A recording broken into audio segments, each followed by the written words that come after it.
Today is November 2nd, and this is The View with Catherine Chang. Today's topic is President Tsai calls on national security meeting.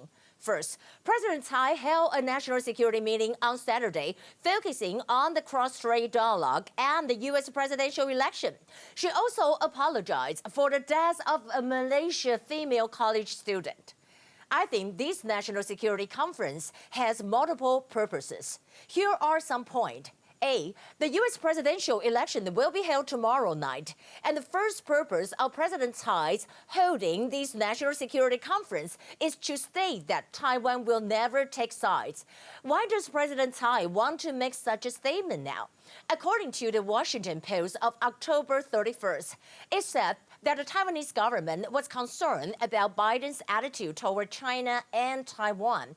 Some committee members kept saying that the Tsai administration supports Republican candidate Trump instead of Biden. But it's not true. In fact, President Tsai has already stated last week that, she will never support a specific party. In a national security conference, President Tsai reiterated that regardless of the outcome of the election, Taiwan will continue to deepen its relations with the Republican parties and the Democratic Party.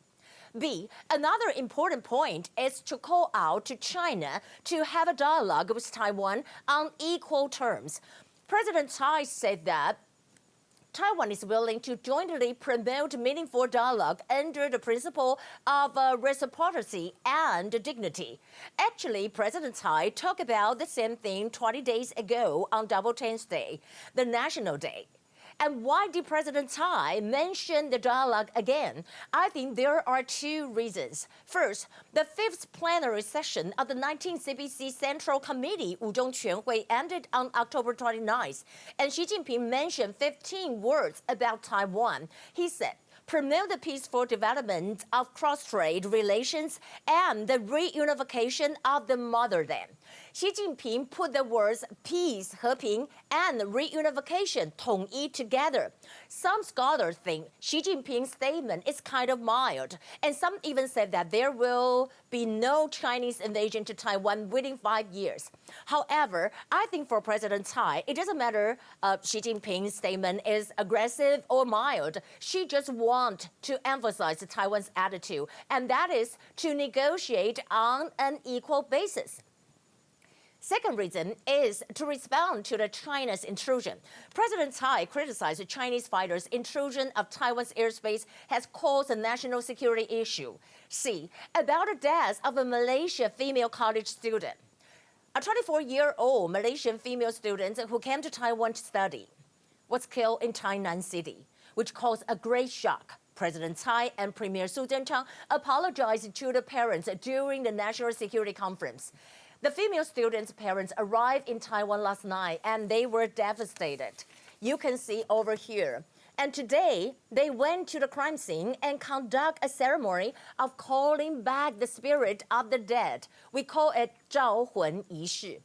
I also want to represent Taiwanese people to express our apologies and condolences. Taiwan's public security has always been outstanding. There was a saying, Taiwanese people are the most beautiful scenery in Taiwan. 台湾最美的风景是人. Of course, I must admit that Taiwan's tendency not to execute the death penalty has already aroused huge criticism from the Taiwanese people. Taiwanese criticize judges for not imposing the death penalty on murderers. They criticize those judges as the dinosaur judges, 恐龙法官. It means that they were too incompetent to be judges. You can see how angry Taiwanese people are. If you ask me, will the murder suspect be sentenced to death? I would say, I don't know. But based on past experience, he might not be sentenced to death penalty. This is another problem that Taiwan is facing, and this problem needs to be solved with wisdom. Here are the top stories. Today, we have 5 confirmed cases. They're all imported cases. 5 people came from India, Indonesia, and the Philippines, came to Taiwan for work. First, I want to talk about China's suppression of Turkey after Turkey president thanked Taiwan. As we know that a 7-magnitude earthquake happened in Turkey that caused 62 deaths on October 28th. President Tsai offered condolences to the victims of Turkey and Greece.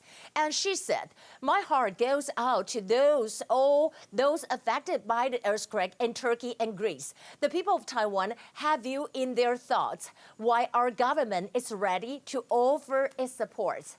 And Turkey President Erdogan tweeted back to show its gratitude. And he said that, "Many thanks from the Republic of Turkey to all friends, nations, and international organizations for their good wishes and statements of support following the earthquake in Izmir." We can see over here, and this is what they first tweet. Over here, we can see the flag of the Republic of China of Taiwan over here in the middle.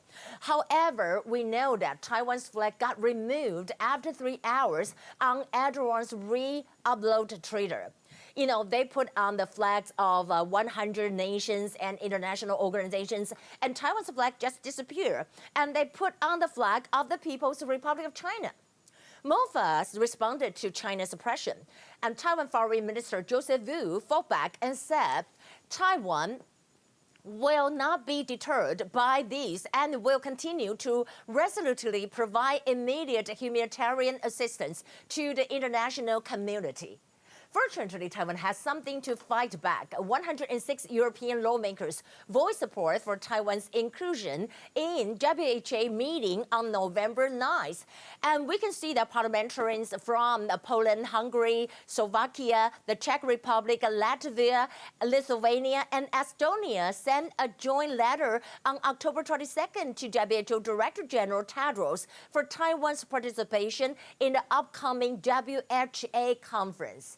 We're talking about the U.S. presidential election. Everybody's watching, right? Tomorrow night, Taipei time, we can see the election will be starting. And about the octopus predictions of Vigo County in Indiana. We want to see that according to Emerson's College polling on November 1st. We can see that in Vigo County, Indiana, Trump and Biden both got 48% of the support rate. Vigo County has predicted every presidential winner since 1956, and Trump won this county by 14% in 2016.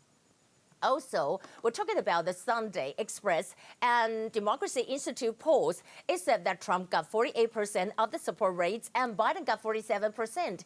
And the poll shows that, Donald Trump might get like 326 ballots, and Biden might get 212 ballots.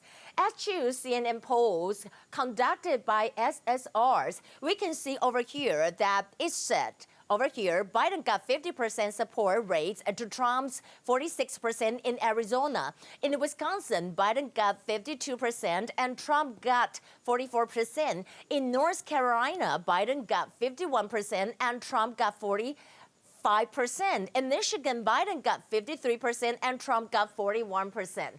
So we can see, what does it mean? It means that Biden got small range leads up to around 4% in these swing states that I mentioned. As to the latest update of Hunter Biden's smoking gun email, there's a new release about it. According to the National Post, it published an article within the title, "Exclusive Hunter's Email Request for More Meetings with Dad to Secure Billions Dollars Deal." And we can see over here, what does it say? It said, an email entitled "Engagement from June 2011" reveals a Hunter Biden's business associate, Sean Cullen, and telling Hunter each bond is worth more than $2.1 billion and is equivalent to about 60 billion NT dollars. And Hunter Biden just replied about, what do we need to do moving forward? And actually, we can see that, the Cullen just replied, we need to get these guys to an event or something or somewhere they can formally meet your dad. Well, I think what they mean the dad is about Joe Biden. Well, according to the UK media, Daily Mail, Hunter Biden's laptop from hell was a national security nightmare. You can see over here, the materials in Hunter's laptop include, first, about Joe Biden's personal mobile number, second, mobile numbers of former President Bill Clinton, his wife Hillary, and almost every member of the former President Barack Obama's cabinet.